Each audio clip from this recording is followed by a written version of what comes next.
talking ad nauseum about the metaverse. There's been a lot of snark about what exactly the metaverse is. Turning towards the metaverse.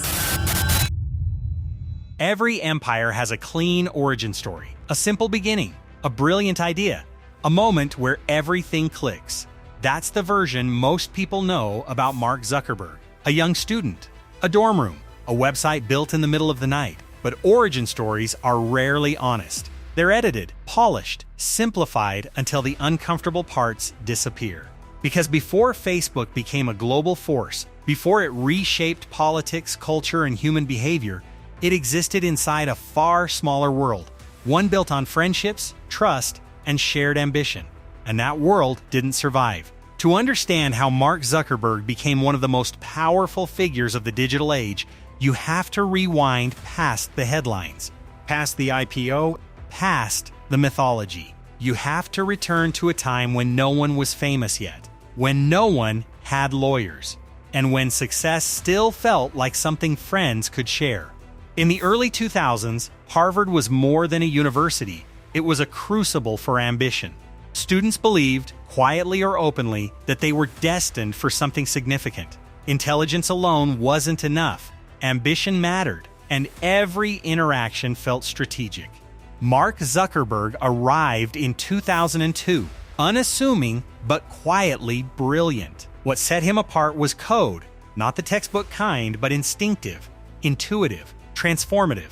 Professors noticed, classmates whispered, and word spread that if something needed to be built well, Zuckerberg was the person to do it. But genius alone doesn't make empires. People do.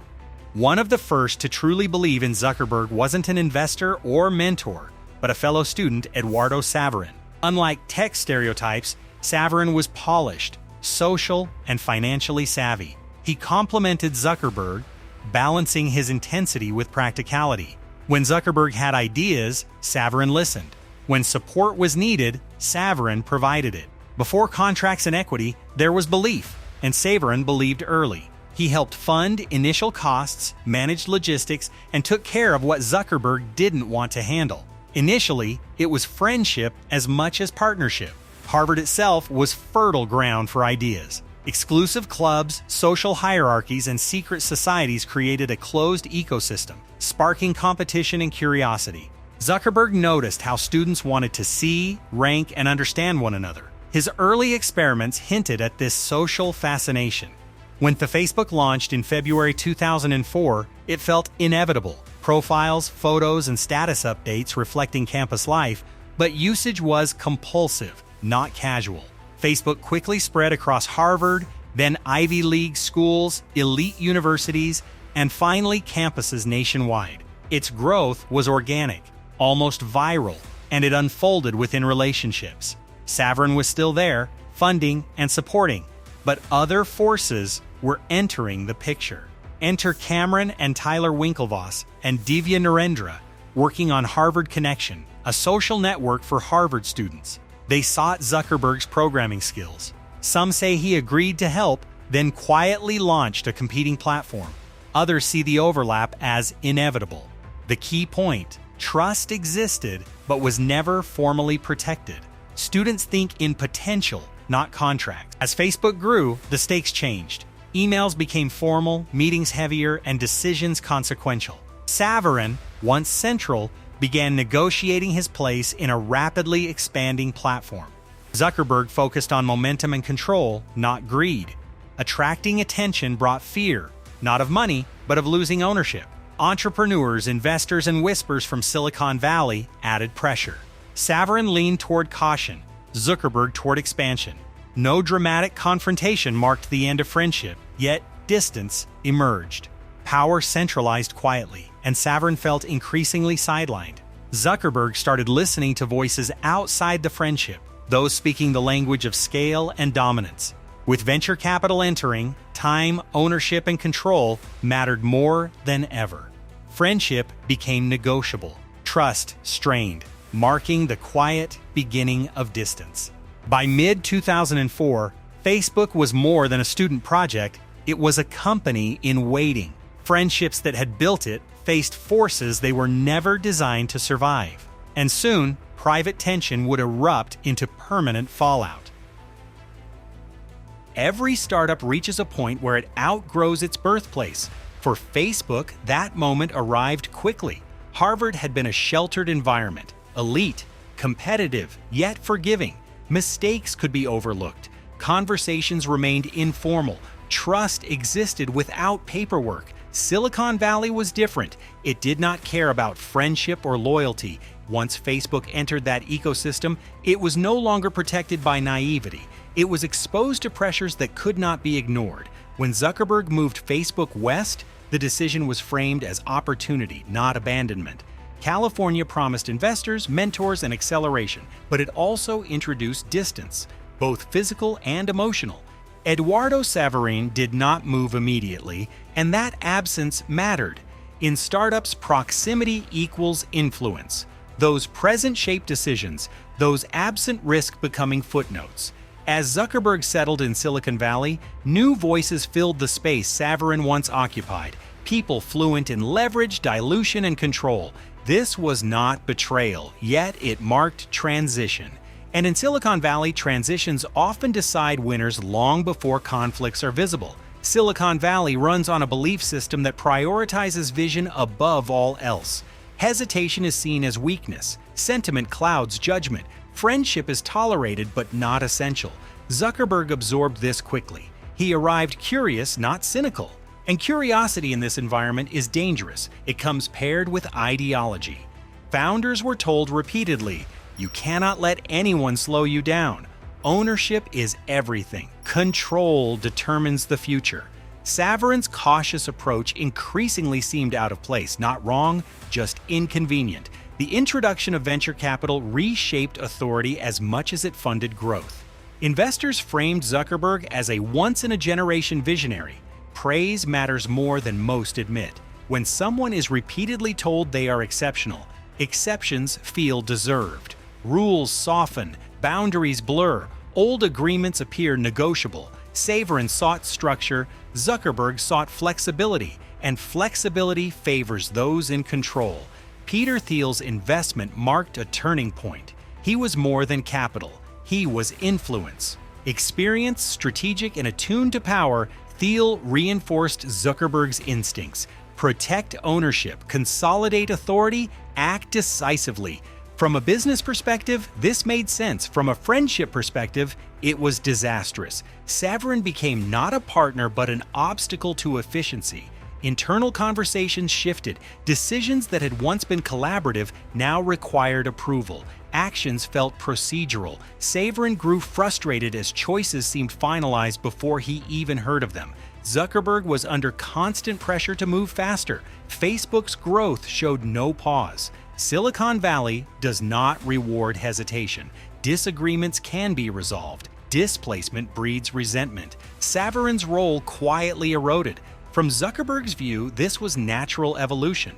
From Saverin's, it felt like erasure. Neither fully articulated their fears, and unspoken fear becomes delayed conflict. Silicon Valley elevates founders to near mythical status. They are told they are the company. Without them, nothing exists. Zuckerberg did not ask for the pedestal, but he stood on it. Saverin was replaceable, Zuckerberg was not. That imbalance shaped every subsequent decision. Facebook formalized corporate structures, titles and shares gained importance. Saverin's stake was reportedly diluted significantly, legally executed but poorly communicated. He felt blindsided, and blindsides destroy friendships. Once lawyers entered the picture, collaboration ended. Objections turned to documents, documents to preparation. Zuckerberg stopped seeing Saverin as a partner and saw him as a risk. A subtle but irreversible shift. The Winklevoss twins resurfaced with claims about ownership of the original idea. The dispute was not only legal but reputational. Zuckerberg faced challenges both inside and outside his circle. The message from Silicon Valley was clear: resolve it. Move on, protect the company. Settlements address business efficiency but could not repair human damage. Saverin sought recognition, not just money, and recognition rarely survives litigation. After legal disputes, there was no reconciliation, no public acknowledgement, no shared reflection. Facebook surged ahead. Friendships remained behind. Zuckerberg did not publicly address the emotional cost, he simply continued building. Momentum mattered more than sentiment. By the time Facebook stabilized, the damage was permanent. Saverin faded from the story. The Winklevosses became footnotes. Zuckerberg stood at the center, isolated but powerful. Silicon Valley rewards results, not companionship. Control was secured, legal threats neutralized, but the emotional cost could not be bought back. As the company approached its next stage, the IPO, the final transformation was inevitable. From friend to billionaire, from collaborator to legend. Every conflict passes through a phase where resolution still feels possible. An apology could work. A conversation might fix things. A reset seems imaginable. For Facebook's early founders, that phase ended quietly. There was no clear moment, no formal goodbye. By the time lawsuits reached settlement, Facebook had already moved forward. The company continued to grow, but the people involved did not move on at the same pace. Legally, the conflicts were resolved. Emotionally, they were not. Something irreversible had occurred.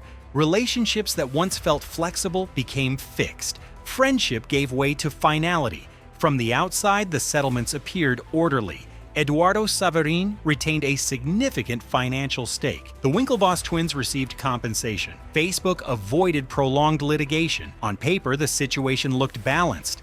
But settlements rarely answer the most persistent human question: why?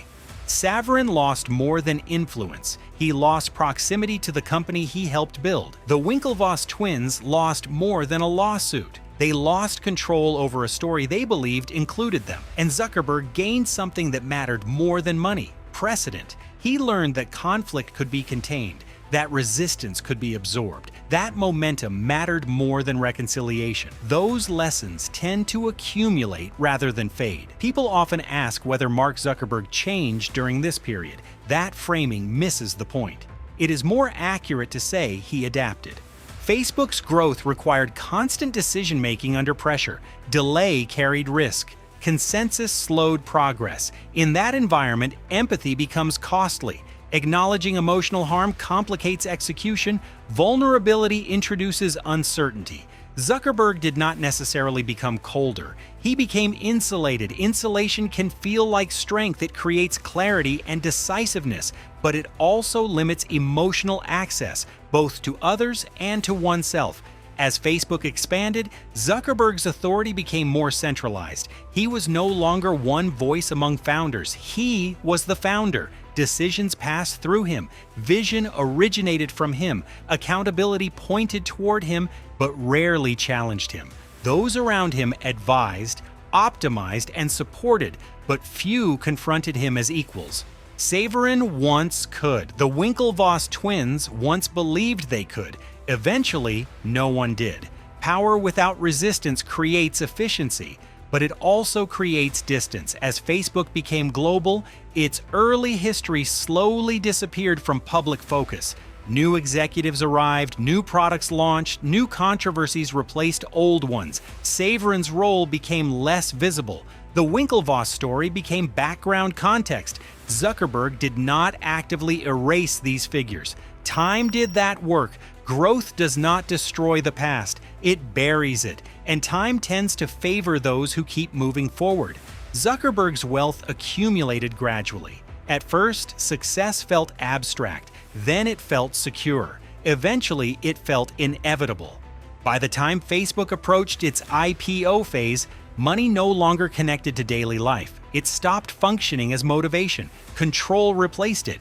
This is a common psychological shift among founders. The mindset moves from creation to preservation. The central question changes from "what are we building?" to "what must we not lose?" Loss of relevance, loss of authority, loss of control. Personal relationships rarely rank high in that equation. Over time, Zuckerberg's inner circle reportedly became smaller and more disciplined. Fewer voices, greater alignment, less disagreement. This was not driven by cruelty, but by efficiency. Yet efficiency removes unpredictability, and unpredictability is where intimacy exists. Friends challenge you emotionally. Colleagues stabilize objectives. Zuckerberg increasingly surrounded himself with people who reinforced the mission rather than questioned it. Missions do not ask how you feel, they ask whether you are effective. As Facebook's influence expanded, media narratives followed. Journalists looked for explanations and patterns. In doing so, they created archetypes: the brilliant programmer, the ruthless founder, the isolated genius. Zuckerberg gradually became a symbol rather than a person. Symbols are simplified. They are interpreted through extremes. Silence becomes evidence. Neutrality becomes intent. Zuckerberg did not actively resist this narrative. He continued working, and in doing so, he allowed the image to solidify. Zuckerberg rarely spoke publicly about Saverin or the emotional consequences of the split. He did not explain himself in personal terms. That silence offered legal protection but increased social distance. When you do not tell your story, others fill the gap, and they rarely soften it. As Facebook prepared to go public, there was a brief pause. Lawyers finalized documents, bankers finalized valuations, journalists prepared definitive narratives. This was the last moment before Zuckerberg's life became permanently divided into before and after, before privacy disappeared, before wealth became irreversible, before isolation became fixed. The IPO would make him unimaginably wealthy, but it would also freeze his story into history, simplified, symbolic, and judged. And once the world decided who he was, the personal cost of that decision no longer mattered. Because the next phase would begin, when private choices became public legacy. An IPO is more than a financial milestone. It is a shift in ownership, not just of a company, but of its story. The moment Facebook went public, it stopped being Mark Zuckerberg's personal project and became a public institution. Analysts scrutinized it. Journalists reshaped its narrative. Investors demanded influence over its direction. Whether he wanted it or not, Zuckerberg became more than a founder, he became a symbol. On the surface, the IPO was a success. It was one of the largest technology offerings in history and validated Facebook's rapid growth. It also cemented Zuckerberg among the world's wealthiest individuals. But internally, something shifted. Before the IPO, Facebook was something he was building. After the IPO, Facebook became something he had to defend, and defending requires distance. For most people, money is motivation. After the IPO, it no longer played that role for Zuckerberg. He didn't need more wealth, and what he already had could not meaningfully change his life. As a result, his priorities shifted. Profit was no longer central. Influence and control became more important than income. This transition matters. When wealth is no longer the goal, decision-making changes. Growth becomes less about returns and more about authority. Authority does not compromise easily. By the time Facebook went public, its early contributors were gone. Eduardo Saverin had exited. The Winklevoss twins had moved on. The friendships that shaped Facebook's origin existed only in legal records and memory. No public reconciliations or reflective conversations occurred. Zuckerberg did not revisit those relationships or attempt to reshape the emotional history. For him, that chapter was closed. For the public, however, the story was just beginning. When the social network was announced, it seemed harmless, just another retelling. But films do more than narrate events, they shape perception. The movie presented Zuckerberg not as conflicted, but as distant, driven, and emotionally detached. Ambition and competition were emphasized while complexity was minimized. The film didn't invent lawsuits or disputes, but decided which moments mattered. Subtlety was sacrificed for clarity. Zuckerberg watched a simplified version of himself take hold. Dialogues were invented. Motives were reduced. Uncertainty was replaced with calculation. The film assumed he did not struggle with his choices, and that assumption became widely accepted. Once a story feels emotionally complete, accuracy often becomes secondary. Zuckerberg criticized the film publicly, but did not fight it aggressively. He did not sue or attempt to correct every detail. He moved forward. By doing so, he allowed a fixed public image to form: the awkward genius, the ruthless founder, the isolated billionaire. That image followed him everywhere in interviews, hearings, and public appearances. Silence became suspicion. Neutrality became coldness. Every pause was read as strategy. Extreme wealth creates a specific kind of isolation. People stop speaking freely. Honest disagreement becomes rare. Early friendships, flawed as they were, had been real, full of arguments and candor. That kind of connection no longer existed. Isolation replaced intimacy, and protection replaced openness. Zuckerberg found himself defending a platform that had outgrown his original vision. The irony deepened. The more Facebook connected billions, the more it separated him from ordinary life. Criticism increased, as did insulation. Pressure allowed no vulnerability, it demanded control. The man who had once built for curiosity now built for survival. Survival, especially on a global scale, carries profound personal consequences. Early Zuckerberg built things. Later, he defended them. Builders imagine possibilities. Defenders manage threats. Defending shrinks personal connections, erodes trust, and transforms social spaces into transactional ones. Zuckerberg was not distant by choice. He was responding to the scale of responsibility he commanded. After the social network, Zuckerberg's public story stopped evolving. Every event was interpreted through ambition and calculation. When Facebook rebranded to Meta, people assumed dominance.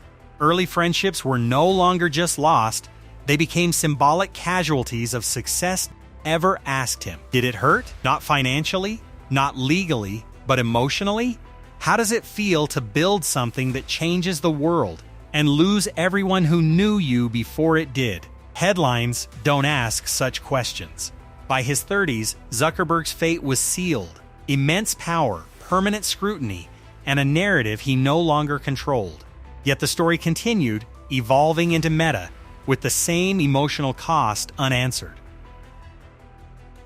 By the late 2010s, Facebook was no longer just successful, it was essential. Elections depended on it. Social movements spread through it. Economies leaned on its advertising infrastructure. But with this dominance came vigilance. Confidence shifted to caution. In technology, dominance doesn't fade slowly, it can collapse instantly. Zuckerberg understood that more than anyone. Every founder carries a cautionary tale. For Zuckerberg, it had a name, MySpace.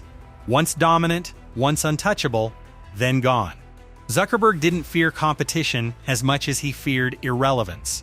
Irrelevance does not announce itself, it creeps in via new platforms, new behaviors, and new generations.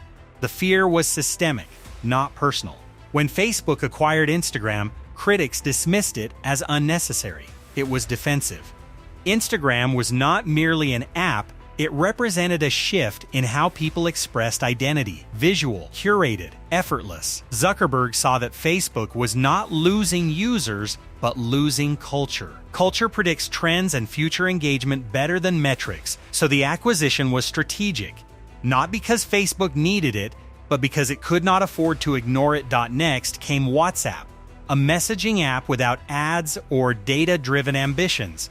It did not fit Facebook's model, which made it risky. Zuckerberg recognized a fundamental principle. Platforms that exist outside your business model eventually replace you. Containing potential rivals became as important as growing the core platform. Scale was no longer about expansion, it was about preservation. Facebook was an ecosystem, social identity, private communication, public discourse, and Zuckerberg sat at the center as an architect, not merely a charismatic leader. He structured systems rather than inspired them. Systems enforce participation. They do not rely on loyalty. Zuckerberg's control ensured stability, but it also increased distance. Then came the hearings. Cameras, tough questions, public humiliation under the guise of oversight. Zuckerberg appeared restrained rather than angry, calculated rather than emotional. Every word measured, every pause strategic. What observers saw as robotic was actually survival mode, the necessary posture for controlling a platform too large to fail and too dangerous to lose. Zuckerberg apologized repeatedly for privacy breaches, misinformation, and unintended consequences. The damage was structural, not emotional. Facebook had become a mirror of humanity, and humanity did not like the reflection. When the present became uncomfortable, Zuckerberg looked forward. Virtual reality, digital identity, the metaverse, these were not escapes but attempts to reset. Meta was not merely a rebrand, it was a philosophical claim on the future. Social media was regulated, distrusted, and exhausting. To remain relevant, Zuckerberg had to shape the next battlefield.